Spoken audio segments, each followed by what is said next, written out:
Με το που ξεκίνησα τη βόλτα προς το κέντρο, το πρώτο πράγμα που συνάντησα ήταν η εκκλησία του Αγίου Νικολάου, μια ρώσικη εκκλησία στην αρχή της παλιάς πόλης. Αυτή ήταν η πρώτη φορά που βρέθηκα σε ρώσικη εκκλησία. Η διαφορά που έχω να πω με τις δικές μας είναι ότι οι αγιογραφίες τους είναι πολύ πιο έντονες, τα χαρακτηριστικά είναι πολύ πιο έντονα, τα πρόσωπα είναι πιο μεγάλα. Επίσης τα χρώματα που χρησιμοποιούν φαίνονται πιο παστέλ, θα έλεγα.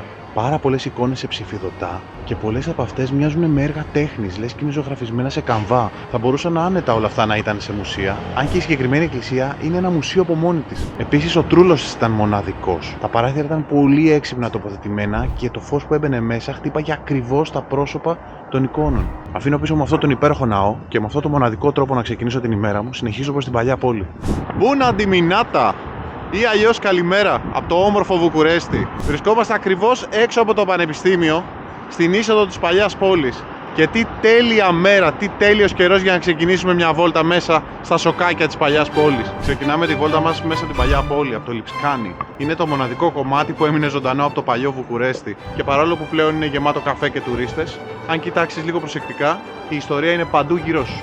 Ξεκινάω τη βόλτα μου από εδώ, από την καρδιά της πόλης. Αυτό που με τρελαίνει στο Βουκουρέστι είναι οι αντιθέσεις του. Από τη μία έχεις τη γαλλική φινέτσα του 19ου αιώνα και από την άλλη έχεις αυτή την αυστηρή αρχιτεκτονική του κομμουνισμού. Πάμε όμως να δούμε μερικά σημεία που κάνουν αυτή την πόλη τόσο ιδιαίτερη. Περπατάω σε έναν δρόμο που κάποτε ήταν το κέντρο των εμπόρων από όλη την Ευρώπη και τα Βαλκάνια. Το Λιψικάνι πήρε το όνομά του από τους εμπόρους της Λειψίας. Ένας από τους μεγαλύτερους εμπόρους που πέρασαν εδώ σίγουρα πρέπει να ήταν Έλληνας. Πίσω μου είναι το καφέ Βαγκόγκ. Πρέπει να είναι πάρα πολύ γνωστό εδώ πέρα και η ουρά του ξεπερνάει τα 40 μέτρα. Αυτό που μου αρέσει πάρα πολύ εδώ πέρα είναι το πόσο το διασκεδάζει ο κόσμος μέσα στους πεζόδρομους. Πόσο ήσυχα είναι, πόσο γλυκά είναι να περπατάς μέσα στους δρόμους χωρίς κανένα αυτοκίνητο. Παρατηρώ πολλές ελληνικές αλυσίδες. Όπως εδώ πίσω, πολύ γνωστή ελληνική αλυσίδα καφέ. Αυτό που μου αρέσει πολύ σε αυτές τις περιοχές είναι η μουσική των δρόμων. Σήμερα όμως πάμε να βρούμε και κάτι πολύ παλιό και πνευματικό. Ακριβώς σε αυτό το σημείο βρίσκεται η Μονή Σταυρουπόλεως. Ένας συγκλονιστικός ναός που χτίστηκε το 1724 από τον Έλληνα μοναχό Ιωαννίκιο Στρατονικαία.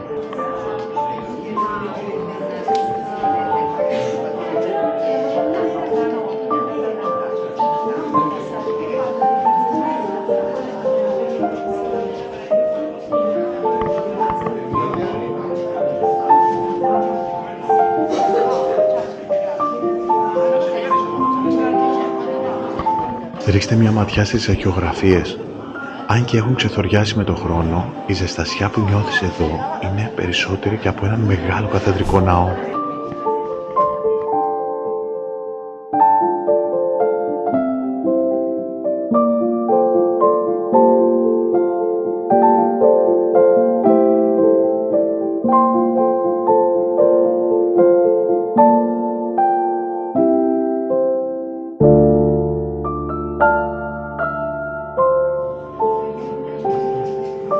Ο ρυθμός αυτής της εκκλησίας είναι και η ταυτότητα της Νότιας Ρουμανίας. Είναι ένας συνδυασμός ανατολίτικης διακόσμησης, βυζαντινής αυστηρότητας και ιταλικής αναγέννησης. Η μονή αυτή κάποτε περιλάμβανε και ένα πανδοχείο, το οποίο συντηρούσε οικονομικά την εκκλησία, το οποίο κατεδαφίστηκε στα τέλη του 10ου αιώνα. Υπάρχουν όμως πάρα πολύ ωραία πανδοχεία και πολύ ιστορικά εδώ πέρα και ένα από αυτά έχω βάλει στο χάρτη για να πάμε να δοκιμάσουμε κάτι πολύ παραδοσιακό, αν τα καταφέρουμε αργότερα. Πίσω όμως από το ναό βρίσκεται ένα ακόμη διαμάτι. Πίσω από αυτές τις πόρτες κρύβεται μια βιβλιοθήκη και είναι η σημαντικότερη συλλογή βυζαντινών βιβλίων στα Βαλκάνια.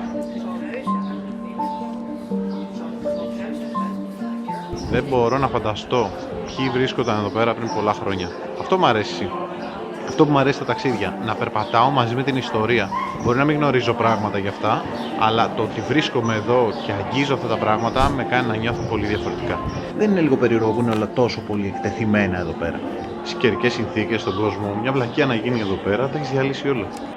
Αν και δεν το μετακινείς αυτό το πράγμα. Αλλά και μόνο που το αγγίζουν τόσοι δεν φύρεται σιγά σιγά. Πάμε να συνεχίσουμε. Έχουμε τόσα πολλά ιστορικά να δούμε σε αυτή την περιοχή. Εν τω μεταξύ, το μόνο μέρος της Ευρώπης που έχω ακούσει τόσα πολλά ελληνικά. Πραγματικά βγαίνω από εκείνο το ναό και νιώθω ότι χρειάζομαι λίγα λεπτά για να συνέλθω. Είναι απίστευτο πώς ένα τόσο μικρό μέρος μπορεί να σε γεμίσει τόσο πολύ.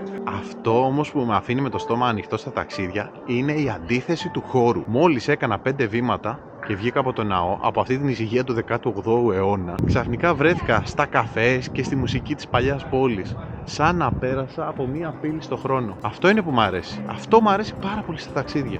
Αυτές οι αντιθέσεις. Λοιπόν, μετά από την ηρεμία της Μονής, πάμε λίγο πιο βαθιά στην ιστορία. Κατευθύνομαι προς το Κουρτέα Βέτσε, μια παλιά πριγκιπική αυλή. Εδώ εντάξει δεν θα έχει χρυσάφια και πολυτέλειες όπως έχουν άλλα μνημεία, αλλά τούβλο και ερείπια. Αυτά όμως τα ερείπια έχουν μια μοναδική ιστορία να δείξουν, καθώς εκεί πέρα βρισκόταν ο πραγματικός Δράκουλας, ο οποίος το 1459 όρισε το Βουκουρέστι ως πρωτεύουσα. Κοιτάξτε πίσω μου αυτές τις τούβλινες καμάρες. Αυτά είναι τα υπόγεια κελάρια του παλατιού. Εδώ που αποθήκευαν τα κρασιά και τα τρόφιμα, αλλά και λειτουργούσαν και ως καταφύγια στις δύσκολες περιόδους. Μου κάνει εντύπωση πόσο γερή είναι αυτή η κατασκευή. Σκεφτείτε ότι αυτά τα τείχη άντεξαν το βάρος της πόλης που χτιζόταν πάνω της για εκατοντάδες χρόνια. Μέχρι βεβαίως να την ανακαλύψουν οι αρχαιολόγοι. Αυτός ο αρχαιολογικός χώρος εδώ είναι ουσιαστικά και η ληξιαρχική πράξη γέννησης του Βουκουρεστίου. Ο Βλάντ εδώ έχτισε ένα φρούριο το 1459 για να ελέγξει τις εμπορικές οδούς. Για αιώνες εδώ ήταν και η έδρα των ηγεμόνων της Βλαχίας. Μετά από πυρκαγιές, σεισμούς που συνέβησαν το 18ο αιώνα, το παλάτι εγκαταλείφθηκε. Αυτές οι καμάρες πίσω μου χρονολογούνται από την εποχή που το Βουκουρέστι ήταν απλώς ένα στρατηγικό οχυρό. Ο Βλάντ, ο άνθρωπος πίσω από αυτό το μύθο του Δράκουλα, εδώ έπαιρνε τις αποφάσεις του. Η ιστορία δεν έχει καμία σχέση με τα κάστρα που βλέπουμε στις ταινίες. Τα πράγματα είναι πολύ πιο ακατέργαστα και αληθινά. Κάνω μια στάση σε μια βιτρίνα με παραδοσιακές ρουμάνικες στολές.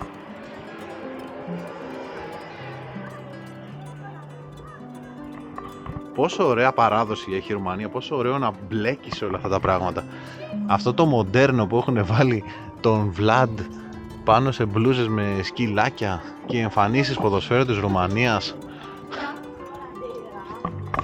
Πόσο απίστευτο μέρος. Είναι περίεργο αν το σκεφτείς ότι από κάτω μας, κάτω από αυτούς τους σύγχρονους δρόμους, υπάρχουν ολόκληρα δίκτυα από κελάρια και στοές του 15ου αιώνα.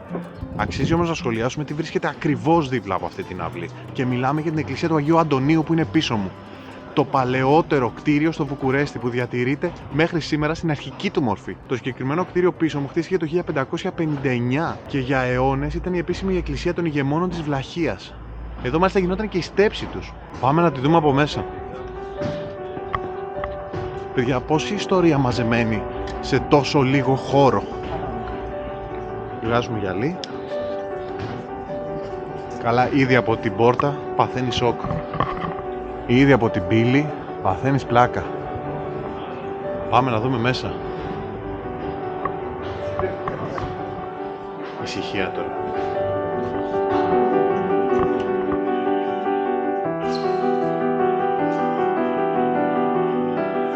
Να αυτό που έλεγα, η διαφορά με τις εικόνες που έχουμε με τη ρωσική εκκλησία που είδαμε.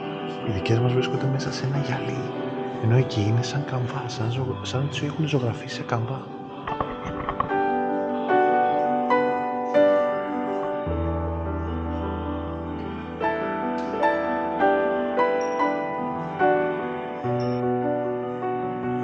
Ο Άγιος Αντώνιος θεωρείται ο προστάτης των χαμένων αντικειμένων αλλά και των ανθρώπων που βρίσκονται σε ανάγκη. Γι' αυτό λένε εδώ ότι θα δείτε κάθε Τρίτη πολύ κόσμο να έρχεται. Είναι παράδοση. Είναι μια παράδοση που κρατάει πολλά χρόνια. Επειδή μου αρέσει πολύ να σας λέω ιστορίες, θα σας πω άλλη μία που έχει και ελληνικό στοιχείο μέσα της.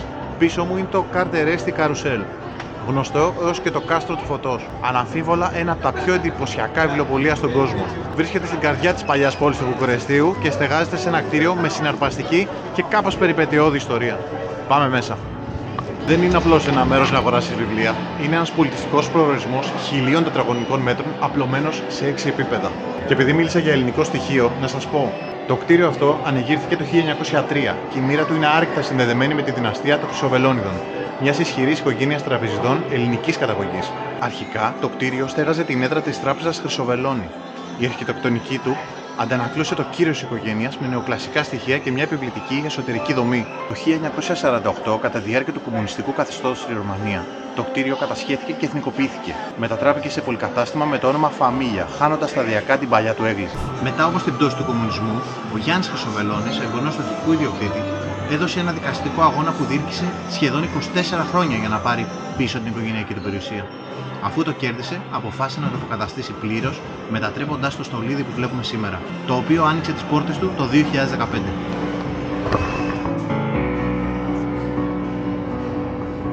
Για το τέλος, πριν προχωρήσω, θέλω να σταθώ εδώ να σας πω μια ιστορία. Ο Τσαουσέσκου είχε μια αιμονή. Ήθελε να φτιάξει το μεγαλύτερο κτίριο που έγινε ποτέ. Και όλα αυτά για να δείξει τη δύναμή του. Οπότε, το 1984 ξεκίνησε να γκρεμίζει το 20% του παλιού Βουκουρεστίου. Σπίτια, νοσοκομεία, εκκλησίες, όλα έγιναν οικόπεδο μέσα σε λίγες μέρες. Πάνω από 40.000 άνθρωποι βρέθηκαν στο δρόμο, απλώς και μόνο για να μπει εδώ το σπίτι του λαού. Το ηρωνικό όλης υπόθεσης, ο λαός πεινούσε και αυτός έριχνε όλο το χρήμα της χώρας σε μάρμαρα. Τι απίστευτη διαδρομή μέχρι το παλάτι.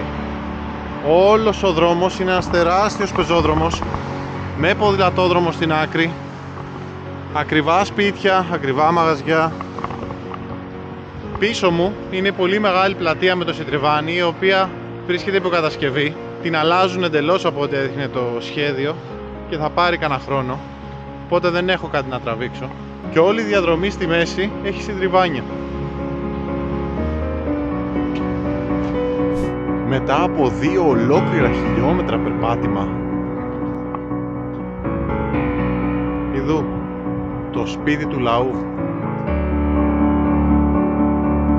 Είναι σίγουρα το μεγαλύτερο κτίριο που έχω δει στη ζωή μου. Είναι τρελό αν το σκεφτείς. Ο κόσμος τότε δεν είχε να φάει και περίμεναν ώρες σε ουρές για ένα ψωμί. Και όλο το μάρμαρο και το κρίσταλο της Ρουμανίας ερχόταν εδώ μέσα. Λένε ότι από κάτω υπάρχει ένα δίκτυο από τούνελ και πυρηνικά καταφύγια. Ο Τσαουσέσκου φοβόταν τόσο πολύ που ήθελε να έχει δρόμο διαφυγής για κάθε σενάριο. Σκεφτείτε ότι για να το τελειώσουνε, δούλευαν 24 ώρες το 24ωρο χιλιάδες εργάτες, στρατιώτες, αρχιτέκτονες. Γι' αυτό εδώ το κόλλημα του Τσαουσέσκου. Όλο το υλικό απ' έξω είναι ρουμάνικο μάρμαρο. Και το εσωτερικό του διακοσμείται από ξύλα, τεράστιους πολυελαίους, εξωφρενικά πλούτη. Τίποτα δεν ήρθε από έξω, από άλλη χώρα. Ο Τσαουσέσκου ήθελε να δείξει ότι η χώρα μπορεί να τα καταφέρει μόνη της, την ώρα που η χώρα κατέρεε οικονομικά. Σήμερα εδώ στεγάζεται η βουλή τους, αλλά για τους ντόπιους παραμένει μια περίεργη υπενθύμηση εκείνης της εποχής. Είναι επιβλητικό, ναι, συμφωνώ, είναι επιβλητικό. Αλλά το τίμημα που πλήρωσε η πόλη για να το έχει είναι τεράστιο. Λοιπόν, αυτή ήταν και η τελευταία στάση. 3 ώρες ατελείωτες βόλτας στο κέντρο. Πολύ διαφορετικοί κόσμοι, πολλές εικόνες, φοβερή ιστορία. Παιδιά, η Ρουμανία έχει φοβερή ιστορία. Αν έρθετε στο Βουκουρέστι, όλα βρίσκονται στην παλιά πόλη. Όλα είναι σε μια ακτίνα 1 χιλιόμετρου. Έχει πάρα πολύ ζωή, ειδικά το βράδυ. Θα δείτε πάρα πολύ κόσμο και νέο. Πολύ ωραίο φαγητό. Σε επόμενα vlog θα δείξω και κάποια πράγματα από το φαγητό. Τώρα πάω να πιω ένα καφέ, πάω να ηρεμήσω για σήμερα. Σας αφήνω από αυτό το τεράστιο πράγμα. Σας χαιρετώ. Καλά ταξίδια να έχουμε. Σας ευχαριστώ για άλλη μια φορά που είστε μέχρι το τέλος εδώ μαζί μου. Χαιρετισμούς από τη Ρουμανία και τα λέμε.